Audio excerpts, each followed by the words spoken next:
Peteca, pula corda, pega-pega. Que adulto nunca brincou disso durante a infância? Mas o tempo passou e, com ele, algumas práticas foram deixadas de lado. Com a evolução da tecnologia, cenas como essa são cada vez mais raras. Os brinquedos deram espaço aos tablets e smartphones. Quer ver só? Sarinha, qual foi a última vez que você brincou de dama? Nunca, porque eu não sei brincar. Viu só? Mas até que ponto isso é saudável para uma criança? É o que a gente vai discutir hoje.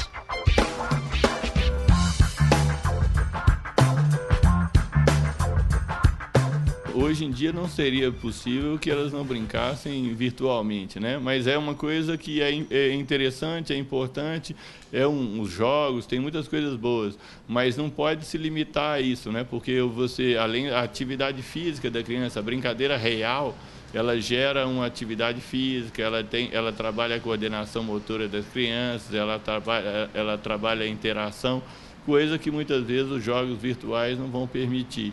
Além de toda a diversão que as brincadeiras em grupo proporcionam, elas ainda agregam valores aos pequenos. E a criança ela precisa socializar, ela precisa aprender a lidar. Então uma criança que vive melhor, que lida, que brinca, ela tem uma melhor autoestima. Muitas crianças ficam deprimidas porque ficam dentro de casa, muitas crianças ficam obesas porque também não têm atividade física. Então brincar é uma atividade fundamental para a criança. Carla é mãe da pequena Sara, aquela lá do início da matéria, e reconhece a importância dessas brincadeiras para o desenvolvimento de uma criança. A tendência do mundo digital, dessa era digital, é ter o seu individualismo, né? De ser sozinho, de não participar de brincadeiras como era na minha época. Eu nasci, cresci na região ali do Barreiro e as minhas brincadeiras eram de pé no chão mesmo, era brincar de queimada, era de correr, era de elástico. Então, assim, eu tive uma infância muito boa, né? Então, essas brincadeiras trazem isso para a criança, que não é só ficar na frente do computador, não é só ficar na frente de numa televisão, que ainda brincar com outra criança é melhor.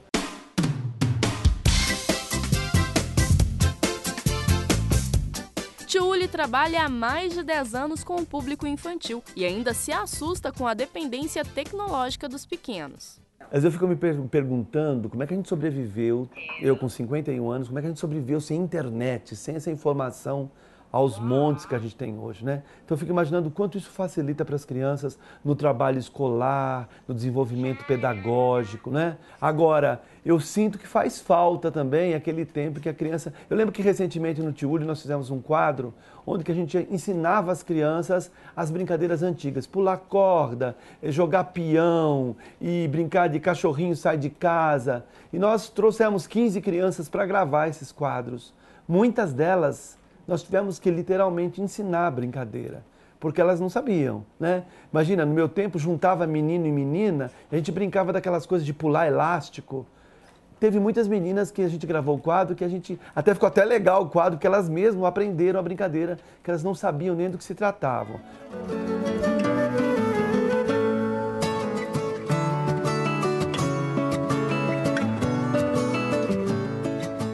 Meu medo é que essa criança fique um pouco solitária com esse tipo de brinquedo. Até hoje, com os grandões, eu vou almoçar com um monte de amigos. Chega no momento do almoço, eu digo assim para eles, qualquer dia vocês vêm almoçar comigo? Porque ficam os 6 na mesa assim, ó. Né? Então eu vejo que vira muitas vezes o perigo de se virar um vício. E no caso das nossas crianças, se o pai não tiver um controle do tempo que a criança está brincando, os efeitos, né? Se a psicologia estiver certa e até 6 anos de idade a criança tem 80% do caráter formado, então quem é que é responsável por formar esse caráter? É o papai e a mamãe, né? Agora, a Bíblia diz, ensina a criança o caminho que deve andar. Então esse ensino é de quem? É do papai, né? Papai e a mamãe que são responsáveis pela formação desse caráter. Agora, o que é que tem sido ensinado para essa criança? Tio, você tocou num assunto muito importante, o papel dos pais diante dessa nova situação. Os pais são fundamentais em todas as situações, em todas as etapas, e são eles que determinam essas coisas e que eles têm que ter a consciência, né? Porque muitas vezes é mais difícil pegar uma criança, levar para brincar, levar para um outro lugar, já que muitas vezes se vive numa cidade e você não tem tantos locais de brincar como se existiam antigamente. Mas isso é uma necessidade que a criança precisa para que ela se desenvolva, para que ela fique mais livre, para que ela fique mais segura. Isso melhora a autoestima dela. Então é uma responsabilidade dos pais e eles, obviamente, é que podem fazer isso, porque as crianças não têm como resolver essas coisas. Para ajudar nesse processo de aprendizado, Carla matriculou a filha em uma escola que tenta resgatar essa essência do que é ser criança. Como hoje ela estuda na escola integral, ela está revendo isso, algumas brincadeiras que eu tive quando criança, que é a queimada, é a mãe da rua, então ela está tendo essa oportunidade. Mesmo com o incentivo, a pequena ainda tem as suas preferências. Quando você chega em casa, você costuma brincar? Porque eu fico assistindo televisão, mexendo no computador. Correr na rua, interagir com os amigos. O tempo pode até ter passado, mas criança é criança e precisa ser orientada desde cedo. A educação é um processo de socialização do ser humano. Quando ele se tornar adulto, para que ele seja uma pessoa responsável, trabalhadora, que ele saiba fazer as coisas direito.